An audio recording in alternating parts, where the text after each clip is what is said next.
단순하게 그냥 목표로 설정할 경우 있는 것 같아요. 그러나 설교 성장하기 위해서는 어쨌든 이걸 목표로 하는 것이 되게 좋습니다.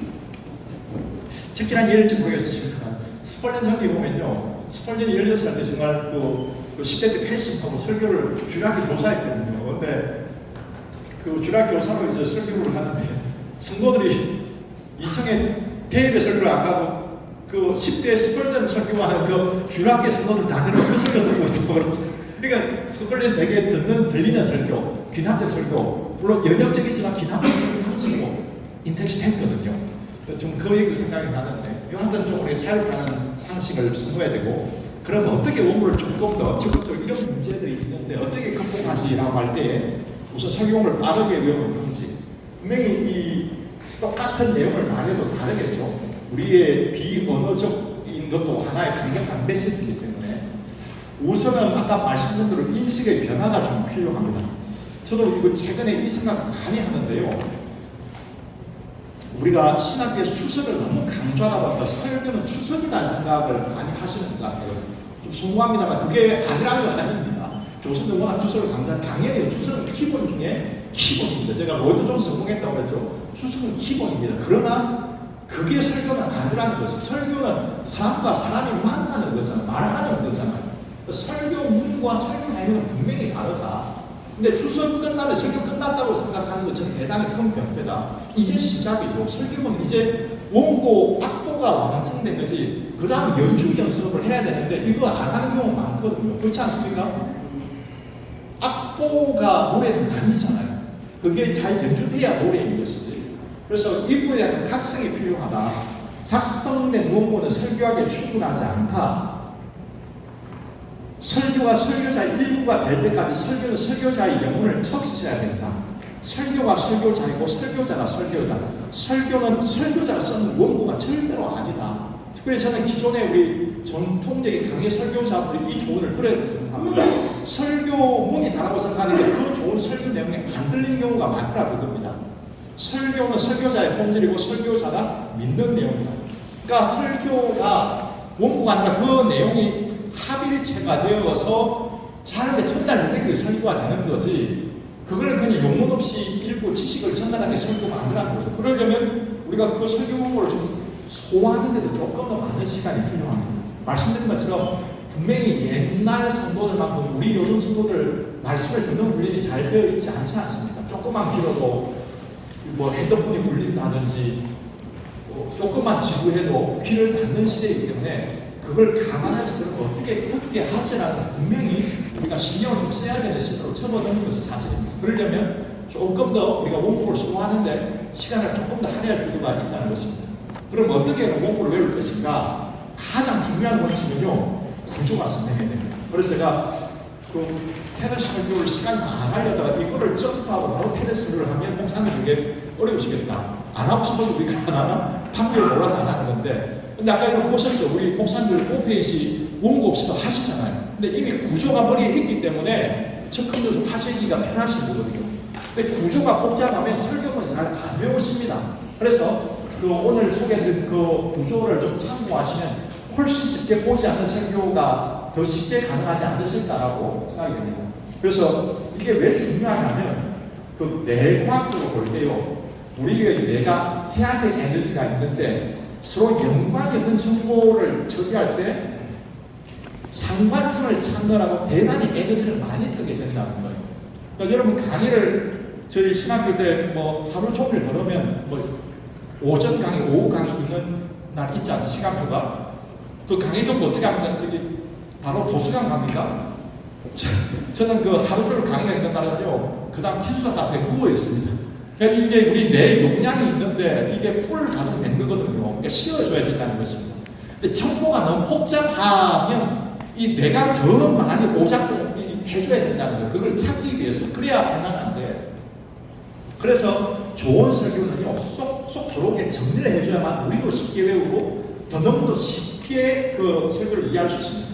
그래서 이 복주아들로 요즘 유명한 생각 정리 스킬 책하는 분인데, 이분은 요즘 어떻게 하는데 스피처럼 생각 정리부터 해라. 정리되지 않은 말은 상대방의 머리속도 혹사시킵니다. 우리도 그렇지 않죠. 목사님이 하면 무슨 말인지 모르겠어요. 이러면 머리가 아픈 거예요. 골치가 아프니까 안 듣거든요.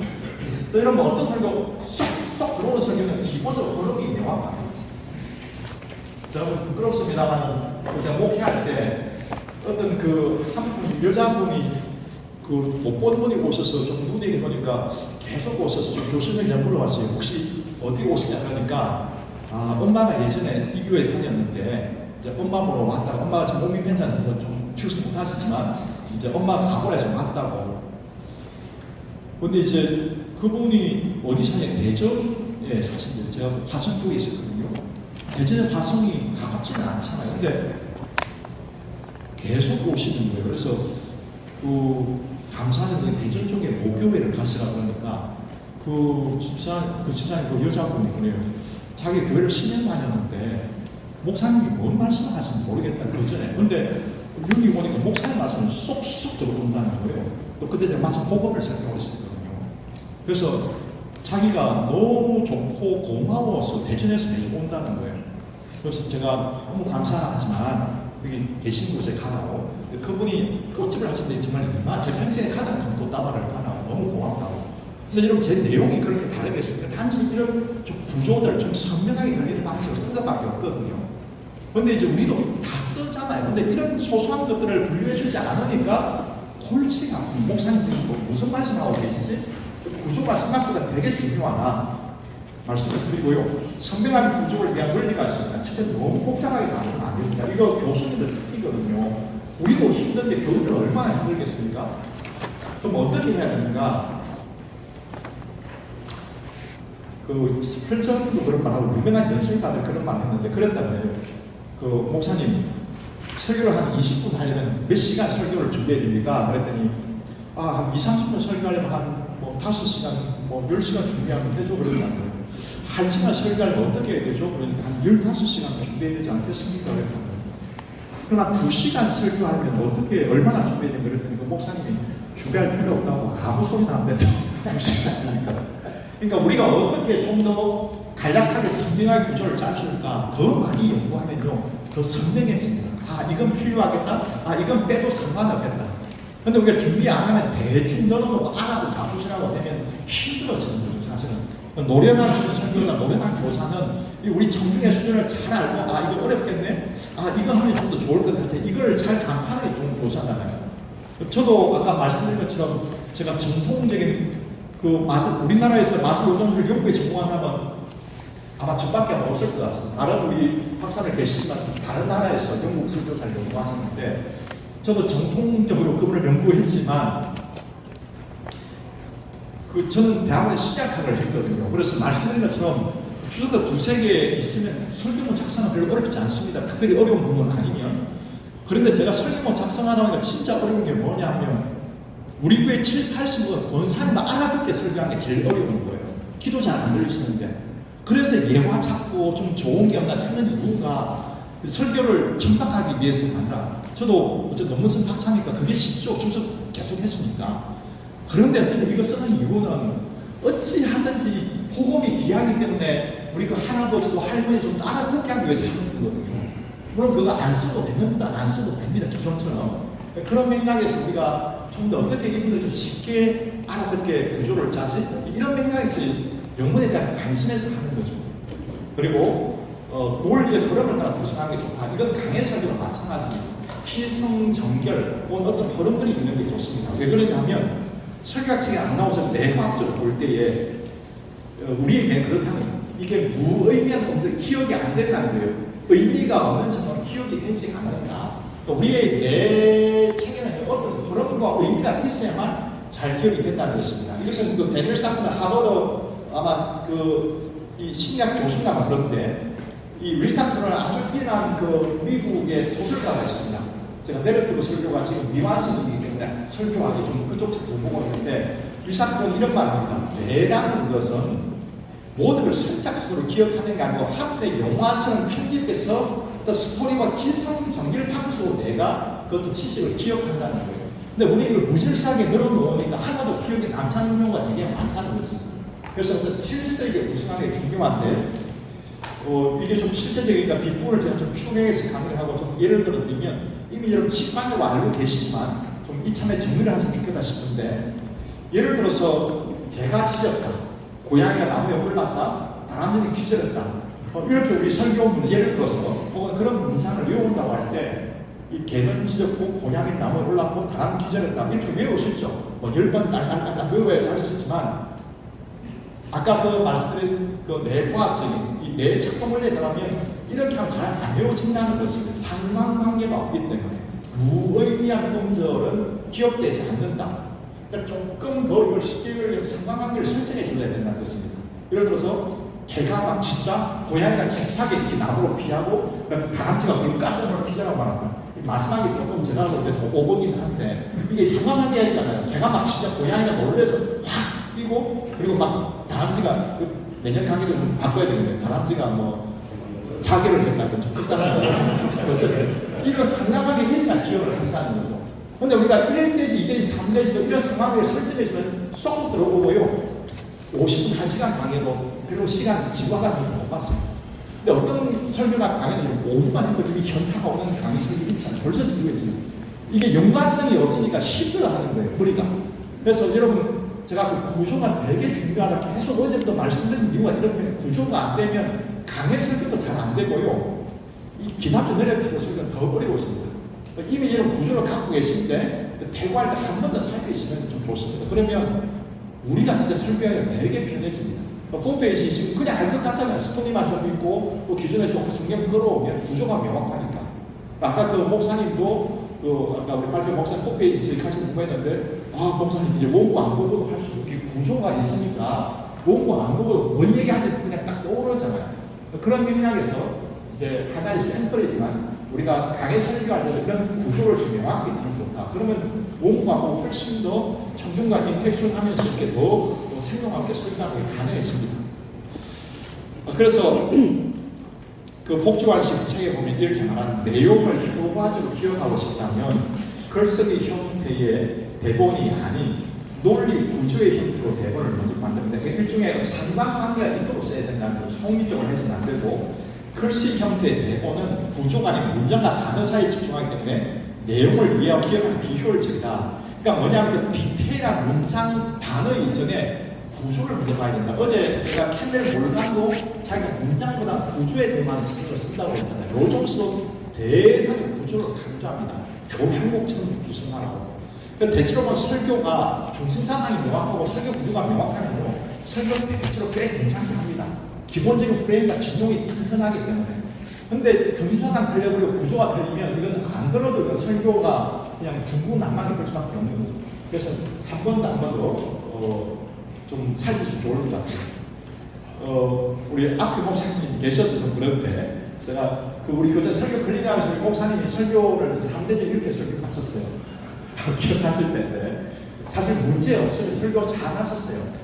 그때 이제 창세기였죠. 아마 보면 사단은 우리를 하나님께 분리시키기 위해서 미혹합니다. 사단은 하나님 말씀을 비틀어 미혹합니다. 결론이 목사님 미혹을 이기기 위한 방법은 말씀과 기도입니다. 3대신 설교죠. 이렇게 할 수 있습니다. 아무 문제 없습니다. 근데 이제 그때 제가 조언을 드린 것은 이제 어떤 상관관계가 있으면 잘 우리가 좀 기억하기 쉬우니까 이것도 좋지만 기왕 이걸 이렇게 좀 하면 어떨까? 사단이 우리를 미혹하는 이유, 우리를 하나님 분리시키기 위해서, 우리를 미혹하는 방법, 말씀을 비틀기 위해서, 또 미혹을 승리하는 방법, 말씀과 기도, 좀 이유 방법, 그리고 승리하는 방법. 그래서 우리 머릿속에 맨 처음에 사단이 우리를 왜 미혹하는가? 이런 우리를 미혹하고 하나님과 분리하기 위해서입니다. 어떻게 사탄이 우리를 그렇게 미혹할까요? 말씀을 비틀어가겠습니다. 블라블라 설명하고 또 예시 들어갈 수 있겠죠. 말을 흐린다든지 그런 것들 많지 않습니까? 오해하는 말의 부분을. 그리고 이런 거 이름 어떻게 될까요? 우리가 말씀과 기도만 승리할 수 있습니다. 그래서 조금만 더 별로 크게 달라지는 않지만 조금만 더 내가 외우기 쉽게 좀 상관관계로 조금만 구조해 주면 좋습니다. 따지고 보면 아까 그게 왜 외우기 쉽냐 하면 기남의 큰 문제와 해결이라는 방식이 큰 틀이 정해져 있기 때문에 우리가 조금 쉽게 인식할 수 있죠. 그런데 강해설교는 각계 전문입니다. 하나하나가 다 다르기 때문에 훨씬 더 쉽게 좀 안 외워지는 면이 좀 있습니다. 그래서 가급적 기성정결이든 원인과 결과이든 혹은 어떤 그 결과와 원인이든 나름대로의 심플한 구조를 가지는 것이 대단히 필요하다. 예를 들어 요한복음 3장 1절 7절 그 니고데모 사건도 어떤 목사님이 거듭나야 하는 사람, 거듭나야 하는 이유, 거듭나는 방법, 그 니고데모 거듭나야 되는 사람이죠. 그 어떻게 왜 거듭나야 되는가? 하늘나라에 갈 수 없기 때문에, 하늘나라에 볼 수 없기 때문에 그 나라 방법 불과 성경으로 거듭나야 된다. 이렇게 할 수 있고요. 또 이걸 똑같지만 우리가 이렇게도 어떤 걸 하셨더라고요. Who, why, how. 누가 거듭나야 하는가? 왜 거듭나야 하는가? 어떻게 거듭나야 하는가? 조금 어쨌든 좀 허틀어지게 조금 더 선명해질 수 있죠. 그래서 유일한 방법은 없지만 그러나 조금 더 내가 이 구조가 내가 좀 볼 때에 또 성도들이 쉽게 내 설교의 흐름을 바로 파악할 수 있게 좀 더 신경 쓰시면 똑같은 내용에도 훨씬 더 설교가 쉽게 들리게 되어 있습니다. 그래야만 또 아까 말씀드린 우리가 원고를 보지 않은 또 아웃라인만 하고 텐데 설교를 훨씬 더 편안하게 우리도 설교할 수 있다는 거죠. 내가 이미 머리에 원고가 다 있기 때문에. 그래서 태고를 통해서 구조를 조정하는 작업들 한번 체킹해 보시는 것만도 그 좋은 내용을 확 들리게 살아갈 수 있습니다. 아까 말씀드린 캠벨 몰간 같은 경우 나는 성경 문장 그 이상의 초직을 되게 중요하게 생각한다. 이런 것들이 우리가 놓치기 쉽죠. 아유 그분 강해가 힘내 이런 건 하지만 강해가 힘을 수밖에 없는 구조와 설계도를 가지고 있었다는 거죠. 그 로저수차도 저는 다른 구조와 형식의 문제가 아주 중요하기 때문에 구조가 만족스럽지 않으면 그 부분을 설교하냐고 그대로 놔둔다는 거예요. 그 정도로 로이존스도 구조 얼마나 정통이 강해 설교자입니까? 그러니까 이 대관을 이런 원리를 다 알고 있었다는 거죠. 어떻게 이걸 좀 구조화하고 조직화해야 합니까? 그래서 대단히 이 구조가 중요하지만 훨씬 중요하다. 한 번 더 말씀드리겠습니다. 그리고 실제로 이 구조를 어떻게 할 것인가, 설교문을 어떻게 올 것인가라고 할 때에 이게 유일한 방법은 아니지만 대충 분석해 보면 또 저도 이렇게 좀 합니다만은 이렇게 하셔도 되고 이런 고유의 방법이 있으시니까 하셔도 되는데 우선은 저 같은 경우는 페이지와 소지에 일단 기본적으로 숫자를 표기합니다. 1, 2, 3 그 볼드처럼 합니다. 가끔 목사님 원고 보면 오늘 우리 내 학생도 어제 말씀을 통짜로 냅니다.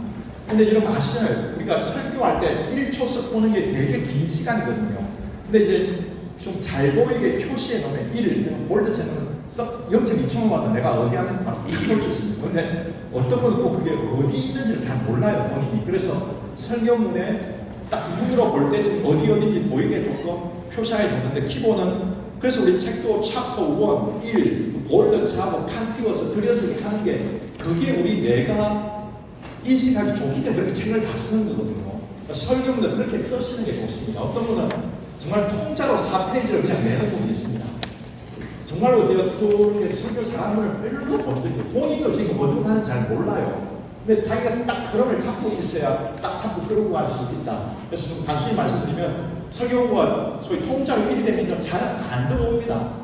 자기도 이거 꺾이는 지점이 어딘지 모르기 때문에 놓치는데 듣는 분은 더 어렵죠. 그래서 좀 이렇게 좀 띄워서 보이시 볼드 좀 해주면 조금 볼 때 편합니다. 아, 내가 좀 여기 하는구나. 여기 이런 분위기 느낌이구나. 조금 개인적으로 좀 귀찮아도 이 작업을 100% 들어갑니다.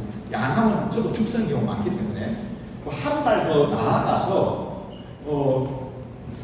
저 같은 경우 또 어떤 목사님 보니까 아예 원고에다가 색깔 처리하실 수 있는데 자신의 칼라 형광펜 사용하면 좋습니다. 저는 왜냐하면 또 흑백도 잘 안 들어오잖아요. 칼라 확 들어오거든요. 그래서 저는 페이지 1대지, 2대지, 3대지 그 바뀌는 부분은 주로 빨간색 형광펜을 씁니다. 분홍색, 저 같은 경우는. 그리고 소대지 그 아래 부분은 주로 파란색을 쓰고요. 또 그 문장들 중에 조금 잘 안 외워지는 문장이나 단어 있습니다. 그런 경우는 형광펜 노란색을 표현합니다. 그래서 딱 빨간색은 대지 딱 그것만 보면 확 들어오거든요. 그리고 썩 봐도 노란색이 딱 있기 때문에 그 단어가 그대로 떠오르거든요. 그래서 저 같은 경우는 대지 1대지, 2대지 큰 데는 이제 그 빨간색 형광펜을 하고 그 다음에 그 아래 소대지 가끔 예시 나올 때는 그 예시 제목만 설정 파란색으로 처리해줍니다. 그러면 한눈에 딱 예시가 눈에 보이죠. 0.2초만 봐도. 그 다음에 아까 말씀드린 중요 정보 가끔 있습니다. 잘 안 외워지시면 또 뭐 그런 디테일한 단어 혹은 헬라어 단어 잘 안 쓰지만 그런 것들은 조금 더 노란색으로 표시를 합니다. 그래서 대강 성경 보면 이건 이제 보면 제가 영광스러운 부활 이야기할 때 하루살이와 메뚜기 얘기죠. 내일 만나는데 하루살이가 내일이 뭐야? 하면서 이제 가벼운 제가 예언하는 파란색을 했고 보시면 1대지 부활할 영광스러운 몸에서는 빨간색, 분홍색으로 했고 보시면 그 부활할 몸의 특징 해서 빨간색으로 했고요.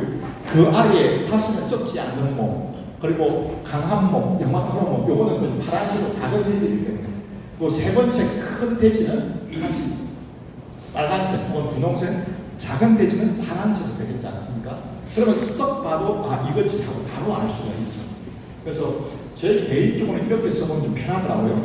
이런 중에 또 조금 잘 아는 이러면 이야기할 때 정말 이상하네. 하루살이는 왜 내가 는 내일을 모르고 나는 왜 우리가 내년을 모르는 걸까? 이러면 되게 이야기에 좀 중요한 대화 아닙니까?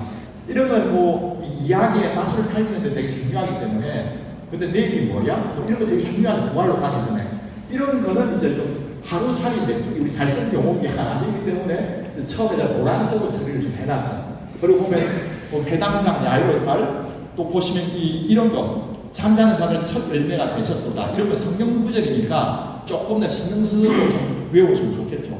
그래서 좀 그런 것, 또 무지가 첫 번째 이유, 둘째 세상 풍조에 더 많은 영향을 받은 까닭입니다. 그 다음 헬라 철학 영향을 받아서 부활을 안 믿었다. 이런 건 조금 전문적 용어니까 또 성경 구절은 조금 더 노란색으로 해야 또 조금 더 잘 외워지고 눈에 띄니까 이 단어 딱 보면 딱 안 봐도 다 얘기할 수 있거든요.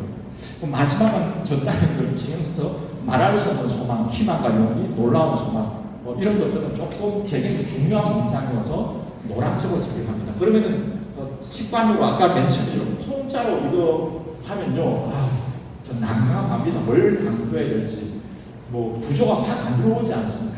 칼라는 뭐 큰 페이지만 봐도 훅 들어오니까 바로 쓱쓱 2초만 봐도 한 시간 별로 안 보고도 대충 설명할 수 있죠. 그래서 이게 유일한 방법은 아니지만 혹시 그래도 좀 막연하신 분은 그래도 이 방법 한번 해보시면 외국에서 이렇게 많이 태그 색깔 처리 많이 하는 게 그게 쉽게 외워지고 분류가 되기 때문에 머리가 고생 안 해도 되거든요.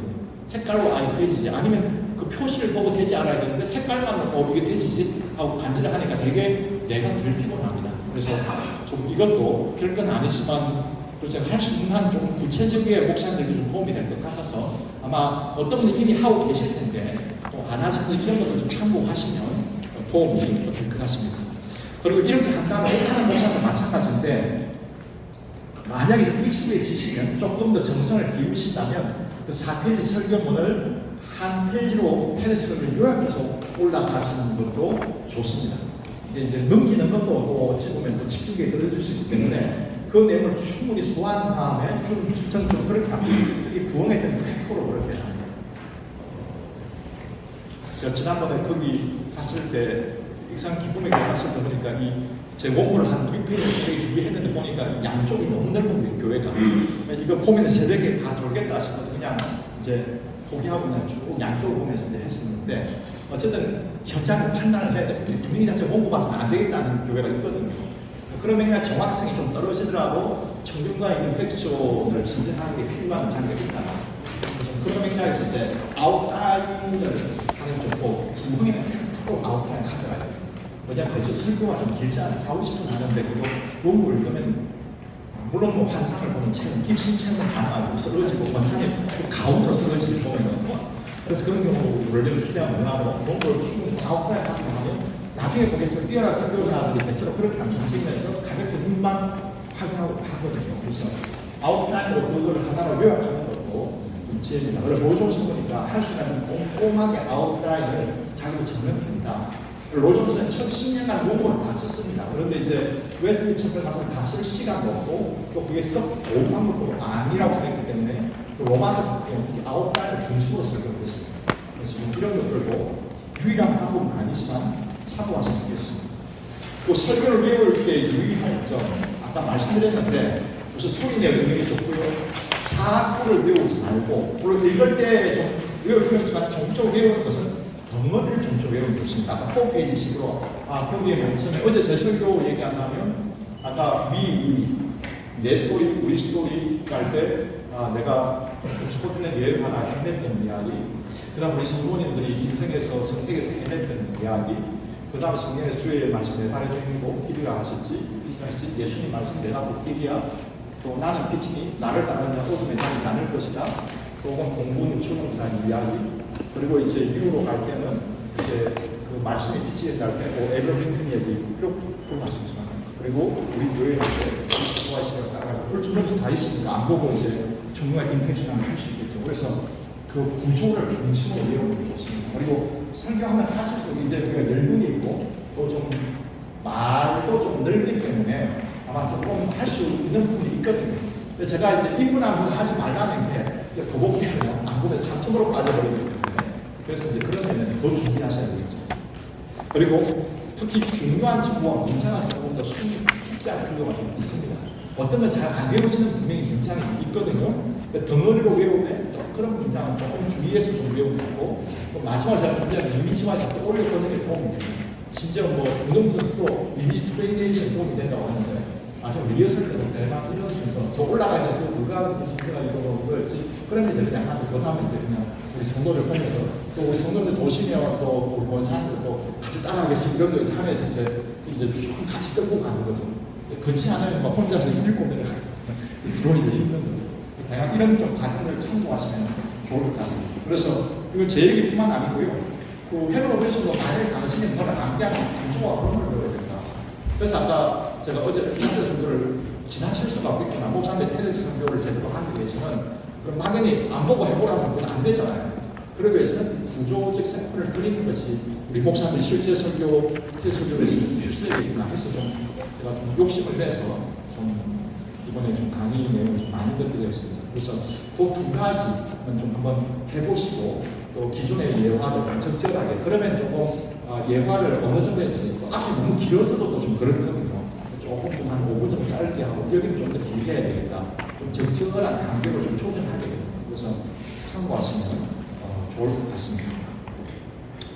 그 다음에 설교문과 근데 이제 아까 그 문어체와 구어체의 문제가 있는데 그렇게 외워도 잘 안 되는 경우가 있습니다. 마지막 이 한 가지 그림돌이 한두 가지 안 더 있는데 몇 가지가 있습니다. 원고 설교문과 강단사에 일어나는 미묘한 문제가 있습니다. 뭐냐면 원고와 말이 다르다 그랬죠. 아까 문어체 설교문을 보는 이유가 문어체의 그 설교 문대문에 본다고 그랬거든요. 그게 뭐냐면 말과 글의 차이를 인식하지 못하기 때문에 원고를 보게 됩니다. 그러니까 뭐냐면 우리가 원고를 아무리 구어체로 작성하려고 해도 기본적으로 문어체로 작성할 수밖에 없습니다. 그 구어체가 가진 그 현장성, 그 말의 반복 이런 걸 절대로 다 담을 수가 없어요. 원고 작성할 때는. 그럼 어떻게 해야 됩니까? 그리고 원고는 문어체로 작성해도 이 현장에서 구어체로 말해야 됩니다. 근데 문어체를 고집콧대로 그대로 문어체로 하려니까 원고를 보거나 뭔가 이상한 문장이 됩니다. 뭔가 밋밋한 문장이 된다는 거죠. 외워서 말하는 겁니다. 그래서 원고는 어쩔 수 없이 문어체로 작성을 해도 말할 때는 좀 구어체로 내가 말한다는 느낌을 해야 하면 됩니다. 예를 들어서 제가 이걸 좀 기억을 위해서 좀 말씀을 드리면 여기까지 하고 우리가 식사하겠습니다. 독수리 오형제라고 있는데 혹시 독수리 오형제 목사님 아십니까? 저희 세대 목사님 이제 중요한 팽력기로 다 적어두시는 거예요. 제가 이걸 왜 저희 때 이런 얘기가 있었습니다. 좀 약간 우스갯소리인데 독수리 오형제에 관한 인문학적 연구라는 게 있습니다. 이게 뭐냐면 저희 때 만화 영화인데 이 우주의 악마 할렉트인가요? 이 우주의 악마가 지구를 침공하는 이 독수리 오형제가 소위 지구를 지키는 뭐 그런 만화 영화입니다. 저 중학교 때나 초등학교 때 이거 많이 봤거든요. 근데 이제 어떤 분이 이것을 한 논문을 썼었어요. 이런 말이 좀 이상한데 제목은 독수리 오형제 이름에 관한 인문학적 성찰. 독수리를 말도 안 되는 걸 잘못 붙이는데 그 내용은 내가 이런 것입니다. 약간은 뭐 편안하게 그런 말을 썼는데 독수리 오형제라는 애니메이션의 그 영화 제목을 틀렸다는 것입니다. 왜냐하면 우리가 자세히 연구해 보면 이 남매가 독수리가 다 아닙니다. 그래서 자세히 보시면 이 독수리가 아니고 1호만 독수리고요. 2호, 3호는 구원이, 백조, 참새, 개 다 다릅니다. 그래서 그분이 말씀하시기를 이 독수리 오형제라는 이 이름은 엄밀히 따지면 이건 틀린 이름이다. 그렇기 때문에 이 이름은 인문학적으로 독수리 오형제가 아니라 조류 오형제입니다. 불쌍하지 않습니까? 그런데 이 조류 오형제라는 말이 정확한 말은 아니다. 보시면 여러분 여기 4번은 여자거든요. 그러므로 독수리 오형제 정확한 명칭은 조류 오형제가 돼야 돼요. 조류 5남매가 되어야 된다는 것입니다. 그런데 여전히 문제가 있습니다. 이 사람들이 이 조류가 아니잖아요. 사람이지 않습니까? 그러니까 이 독수리 오형제도 틀린 말이고 조류 오형제도 틀린 말이라는 것입니다. 그래서 독수리 오형제 정확한 학문적 명칭은 조류의 탈을 쓴 인간 오남매가 정확합니다. 정확하지 않습니까? 조류의 탈을 쓴 인간 오남매. 근데 이것도 문제의 소지가 있다. 이런 것도 문제상이 있거든요. 그러므로 이분이 오랜 연구 끝에 내린 인문학적으로 가장 정확한 명칭은 이 사람들이 거기다 또 문제가 있어요. 진짜 또 남매는 아니지 않습니까? 그래서 말하기를 조류의 탈을 쓴 인간 오의남매가 돼요. 그런 이제 우스갯소리가 있었습니다. 제가 이 말을 드린 이유는 여러분 기억을 위해서인데 이 친구들이 이제 사실 독수리가 아니잖아요. 조류가 아닌데 어쨌든 이걸 발을 뚫어서 뭐 어쨌든 하는 거지 않습니까? 어쨌든 있어야 좀 폼이 나니까 망토에 띄어서 좀 어벤져스가 죽는다고 폼 이게 좀 있어야 되는데 근데 이제 이 사람 이 독수리 오형제가 사람이지만 싸울 때는 독수리처럼 변신해서 싸우거든요. 그와 마찬가지로 우리가 설교는 문어처럼 삭선할지라도 설교를 할 때는 구원처럼 변신해야 된다는 것입니다. 그런데 의외로 그런 생각조차 못하는 분들이 가끔 있습니다. 전도사님들 보면은 선 그대로 말하려고 해요. 외워지지도 않고 뭔가 어색하게 말하는 경우가 많다는 것입니다. 그래서 저도 그렇습니다만 강의로 준비는 해왔지만 여기서 그게 구원처럼 말하지 않습니까? 내용은 벗어나지는 않지만 그래서 말을 할 때는 단어나 토시나 그대로 말해서는 안 되고 독수리 오형제를 변신해서 표정 죽이지 않습니다. 변신해서 그 상황에 구어처럼 말해야 그게 자연스럽게 말하게 된다는 것입니다.